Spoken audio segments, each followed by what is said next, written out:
Right, ఇదే అంశానికి సంబంధించి మరిన్ని డీటెయిల్స్ అందించడానికి మా కరెస్పాండెంట్ రాజ్ కుమార్ కూడా సిద్ధంగా ఉన్నారు. రాజ్ కుమార్, చెప్పండి. ఒక విధంగా చూసుకున్నట్టయితే మావోయిస్టులకు సంబంధించి కూడా కేంద్ర నాయకులు కానివ్వండి, అలాగే కీలకమైనటువంటి నాయకులను కూడా కోల్పోయింది. అయినప్పటికీ కూడా జనజీవన స్రవంతిలో కలిసిపోయినటువంటి మావోయిస్టులు చాలామంది ఉన్నారు. కానీ ఇలా విజయవాడకు సంబంధించి కానీ, అలాగే కృష్ణా జిల్లాలకు సంబంధించి కూడా తదితర ప్రాంతాల్లో కూడా వీళ్ళు ప్రజల్లో కలిసిపోయి కూడా ఏదో కుట్రకు ప్లాన్ చేసినట్టు తెలుస్తోంది. అలాగే ముఖ్యంగా దేనికోసం ప్లాన్ చేస్తున్నారు? అటు ప్రభుత్వాన్ని కూల్చడానికా, లేకుంటే పోలీసుల పైన పగ తీర్చుకోవడానికా?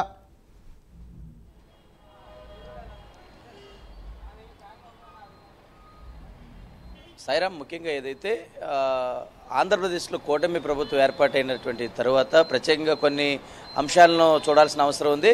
ప్రత్యేకంగా రాష్ట్ర ప్రభుత్వం తీసుకునేటువంటి కొన్ని నిర్ణయాలు కావచ్చు, లేదనంటే అటు ప్రజలకు సానుకూలంగా ఉండే అంశాలు కావచ్చు, ఏదైనా సరే రాష్ట్ర ప్రభుత్వం ఏర్పాటైనటువంటి తర్వాత కూటమి ప్రభుత్వం ప్రత్యేకించి ఆ ప్రభుత్వంతో కొన్ని కీలకమైనటువంటి నిర్ణయాలు అమలు చేస్తూ కూడా ముందుకెళ్తూ ఉంది. ఏదైనా సరే ప్రభుత్వాన్ని దెబ్బతీయాలనేటువంటి ఒక లక్ష్యంతో దాదాపుగా ఏదైతే విజయవాడ అటు కృష్ణా జిల్లా ప్రాంతంలో మావోయిస్టుల దాడి ఏదైతే జరగాలనేటువంటి ఒక ప్రయత్నం జరుగుతూ ఉందో దీనికి సంబంధించి కూడా ఎఫ్ఐఆర్లో పోలీసులు చాలా కీలకమైనటువంటి అంశాలు చేర్చిన పరిస్థితి ఉంది. ప్రత్యేకంగా పెనమలూరు పోలీస్ స్టేషన్ పరిధిలో, అంటే పెనమలూరు పోలీస్ స్టేషన్ లిమిట్స్లోనే దాదాపుగా మావోయిస్టులు అందరూ కూడా, అంటే 28 మంది మావోయిస్టులను అదుపులోకి తీసుకున్నారు. ప్రత్యేకించి ఈ 28 మంది కూడా ఛత్తీస్గఢ్ నుంచి ప్రధానంగా మావోయిస్టులందరూ కూడా రావడం జరిగింది. వచ్చినటువంటి వారిలో వడ్డే రఘు అనేటువంటి ఒక మావోయిస్ట్ హెడ్ కూడా ప్రధానంగా ఉన్నట్టు తెలుస్తోంది. ప్రత్యేకించి పోలీసుల పైన దాడి చేయాలనేటువంటి ఒక ప్రధాన లక్ష్యంతోనే మావోయిస్టులు విజయవాడలో అడుగుపెట్టినట్లు కూడా ఇంటెలిజెన్స్ విభాగం చాలా స్పష్టంగా చెప్పింది. ఈ నేపథ్యంలో ఎఫ్ఐఆర్లో కొన్ని కీలకమైనటువంటి అంశాలు పోలీసులు చేర్చిన పరిస్థితి ఉంది. ఏదైతే పెనమలూరు పోలీస్ స్టేషన్లో ఈ కేసు నమోదైంది. ప్రత్యేకంగా ఏదైతే కొన్ని అంశాలు కనుక చూసుకుంటే, ఏదంటే మావోయిస్టులు అనగానే సహజంగా ఏదైతే అటవీ ప్రాంతంలోనో లేదంటే ఏజెన్సీ ప్రాంతంలోనే ఉండేటువంటి పరిస్థితి ఉంది. కానీ ఇప్పుడున్నటువంటి నేపథ్యంలో వాళ్ళు నగరాలనే ఎంచుకుని ప్రత్యేకంగా ప్రభుత్వాన్ని దెబ్బతీసేటువంటి విధంగా, అంటే దాదాపుగా పోలీసులపైన దాడి చేస్తే కనుక ఆ ప్రజలకు భయాందోళనకు పరిస్థితులు ఏర్పడతాయి.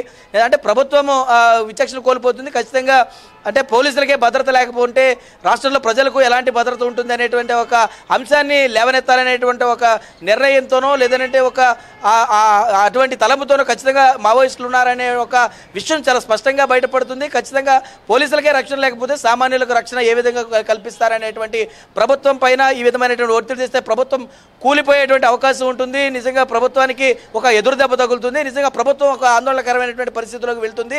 లేదంటే ఇలాంటి ఇబ్బందికర పరిస్థితుల్లో మావోయిస్టులు టార్గెట్ చేయాలనేటువంటి ఒక నిర్ణయం తీసుకున్నట్లు కూడా ప్రధానంగా తెలుస్తుంది. ఎఫ్ఐఆర్లో పోలీసులు చేర్చినటువంటి అంశాలు కనుక చూస్తే పోలీసుల పైన దాడి చేయడానికి లేదంటే ప్రభుత్వాన్ని కూలదోయడానికి ప్రధానంగా ఒక ఎజెండాతో మావోయిస్టులు దాదాపుగా విజయవాడ, ఏలూరు, కాకినాడ, అదేవిధంగా ఇటు రాజమండ్రి ఈ ప్రాంతాలను ఎంచుకున్నట్లుగా ప్రధానంగా కూడా గుర్తించారు. సాయిరామ్. రైట్ రాజ్ కుమార్, ఒక విధంగా చూసుకున్నట్టయితే ఛత్తీస్గఢ్లో తమ ఉనికిని కోల్పోయినట్టుగా తెలుస్తుంది. ఎందుకంటే ఛత్తీస్గఢ్కి దగ్గరలో ఉన్న ప్రాంతం ఏదైనా ఉందంటే అది ఆంధ్రప్రదేశే. కానీ చాలామంది అగ్రనాయకులు కోల్పోయినటువంటి మావోలు ఎందుకు ఈ యొక్క పోలీసుల ముందట లొంగిపోవడం లేదు? ఇలాంటి ప్రణాళికలు ఎందుకు రూపొందించుకుంటున్నారు?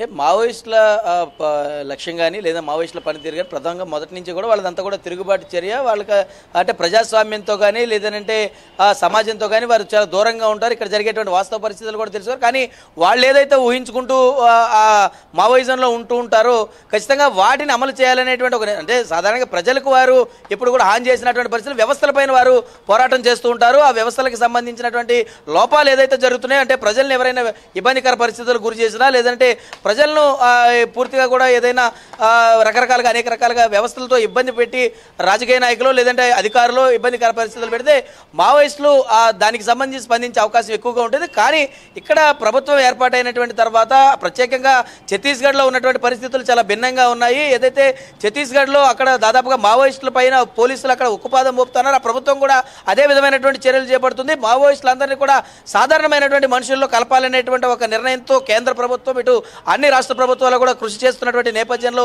మరి మావోయిస్టులు మాత్రం వాటిని అర్థం చేసుకోకుండా అటు వ్యవస్థలపైన ఇటు పోలీసులపైన ప్రభుత్వాలపైన తిరుగుబాటు చర్యలు చేస్తూనే ఉంటున్నారు.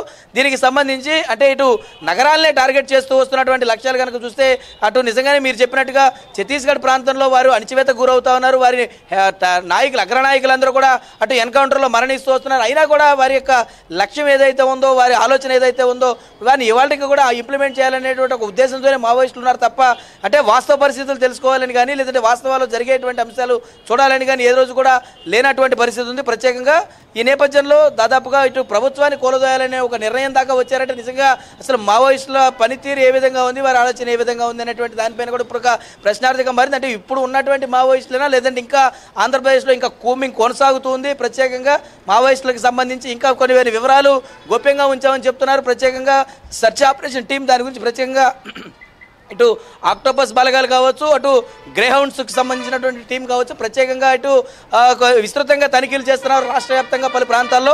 అంటే మావోయిస్టులకు సంబంధించి అటు సానుభూతి పరులు ఎవరైనా ఉన్నా లేదంటే ఇటు మావోయిస్టులు కానీ వీరికి సంబంధించినటువంటి వారు ఎవరైనా ప్రోత్సహించేటువంటి అవసరాలు ఉన్నా వారిని ఖచ్చితంగా కూడా అదుపులోకి తీసుకుంటామని మొదటి నుంచి కూడా చెప్తా ఉన్నారు. దానికి చర్యలు కూడా కొనసాగుతున్నాయి. ఇటు పూర్తి స్థాయిలో వారిని అణిచివేయాలి, అటు మావోయిజం లేకుండా ఉండాలి, ప్రతి ఒక్కరిని కూడా మంచి మనుషులుగా తయారు చేయాలనే ఒక లక్ష్యంతో కేంద్ర రాష్ట్ర ప్రభుత్వాలు ముందుకు వస్తా ఉన్నాయి. వారు ఎవరైనా సరే మారి వారి సరెండర్ అవ్వాలనేటువంటి ఒక ఉద్దేశం కనుక ఉంటే ఖచ్చితంగా వారిని స్వాగతిస్తామని ఇటు పోలీసులు కూడా చెప్తూనే ఉన్నారు.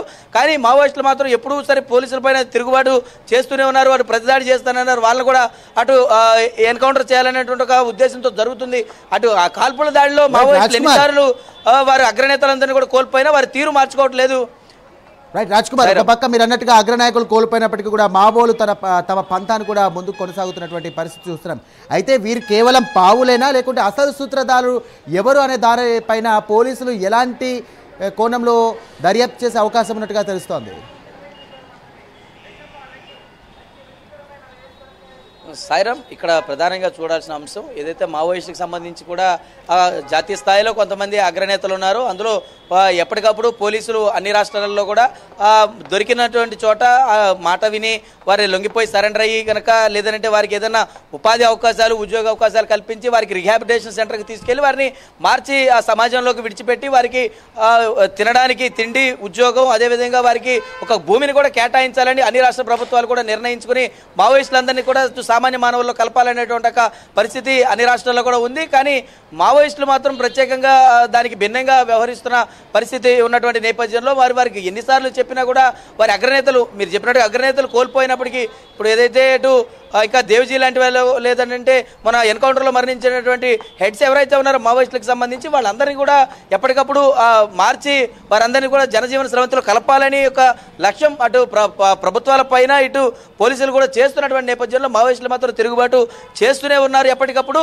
కానీ మరి పోలీసులు మాత్రం ప్రత్యేకంగా వారికి ఎలాంటి భయాందోళన చెందాల్సిన అవసరం లేదు. ఇప్పటికి కూడా మించిపోయినటువంటి పరిస్థితి ఏం లేదు. ప్రత్యేకంగా మేము ఇక్కడ 30 మందిని అదుపులోకి తీసుకున్నా లేదంటే పోలీస్ డిపార్ట్మెంట్కి మాత్రం మొన్న ఎట్ ఏ టైం అంటే దాదాపుగా 51 మందిని రాష్ట్ర వ్యాప్తంగా మావోయిస్టులను పోలీసులు సరెండర్ చేసుకున్నారంటే ఇది ఒక బిగ్ అచీవ్మెంట్గా చూడాలి పోలీస్ డిపార్ట్మెంట్కి సంబంధించి. ఖచ్చితంగా ఈ నిర్ణయాలందరినీ మావోయిస్టులను కూడా అంటే జరిగినటువంటి ఎన్కౌంటర్స్లో భాగంగా కావచ్చు, ఇటు అదుపులోకి తీసుకున్నటువంటి మావోయిస్టులు కావచ్చు, దీన్ని చూసి ఇంకా చాలామంది మారి వచ్చే అవకాశం ఉంది. కాబట్టి ఇటు తెలంగాణ నుంచి అయినా లేదంటే ఛత్తీస్గఢ్ నుంచి అయినా ఆంధ్రప్రదేశ్లో అయితే ప్రస్తుతం మావోయిస్టుల పనితీరు అయితే లేదు. పూర్తిగా గత 7 నుంచి 8 సంవత్సరాల పాటు ఇప్పటివరకు కూడా మావోయిస్టుల కదలికలు ఆంధ్రప్రదేశ్ రాష్ట్రంలో లేవు. వీరందరూ కూడా అంటే పాత వాళ్ళు ఎవరైనా ఉన్నా వారు ఆంధ్రప్రదేశ్లో లేరు, వేరే వేరే చోట్ల ఉన్నారు. కానీ ఆంధ్రప్రదేశ్లో మాత్రం గత 7-8 సంవత్సరాల నుంచి కూడా ఈ మావోయిజం అయితే ఇది లేదు. ప్రత్యేకంగా వేరే రాష్ట్రాల నుంచో లేదంటే వేరే ప్రాంతాల నుంచి ఎవరైనా వచ్చి ఇక్కడ చేయడమే తప్ప ప్రస్తుతం ఇక్కడైతే లేదని ఆంధ్రప్రదేశ్ ఇంటెలిజెన్స్ వర్గం చాలా స్పష్టంగా చెప్పింది. మరి ఈ నేపథ్యంలో పోలీసులకు సంబంధించి మరి ఈ విధమైనటువంటి దాడులు చేయాలని మావోయిస్టులు మరి ఎందుకు భావిస్తున్నారు, ప్రభుత్వాన్ని కూలదోయాలనేటువంటి ఒక నిర్ణయాన్ని ఎందుకు చూస్తున్నారు అంటే ఎఫ్ఐఆర్ కనుక చూస్తే పెనమలూరు పోలీసులు నమోదు చేసిన ఎఫ్ఐఆర్ కనుక చూస్తే దాంట్లో విస్తుపోయే వాస్తవాలన్నీ కూడా వెలుగులోకి వచ్చాయి. దాదాపుగా ప్రభుత్వాన్నే కూలదోయాలనేటువంటి ఒక నిర్ణయంతో మావోయిస్టులు దాదాపుగా 30 మంది విజయవాడలో ఒక బిల్డింగ్ని తీసుకుని ప్రత్యేకంగా షెల్టర్ ఏర్పాటు చేసుకుని ఒక షెల్టర్ డౌన్లో ఒక డంప్ అంటే ఒక ఆయుధాల డంప్ను కూడా నింపారంటే ఏ విధంగా మరి ఈ ప్రభుత్వం పైన లేదంటే పోలీసుల పైన కుట్ర జరుగుతుంది అనేటువంటి ఒక ఈ నిర్ణయాన్ని రాష్ట్ర ప్రభుత్వం దీన్ని చాలా సీరియస్గా తీసుకుంది. ఖచ్చితంగా సోదాలు అయితే కొనసాగుతూనే ఉంటాయని కూడా చెప్పారు. అనుమానితులు ఎవరినైనా సరే పోలీసులు అరెస్ట్ చేయడం తప్పదని కూడా చాలా స్పష్టంగా చెప్పారు. ఎవరైనా సరే సహకరించాల్సిందని చాలా సూటిగా అయితే చెప్తున్న పరిస్థితి కనబడుతుంది. Sairam, thank you Raj Kumar.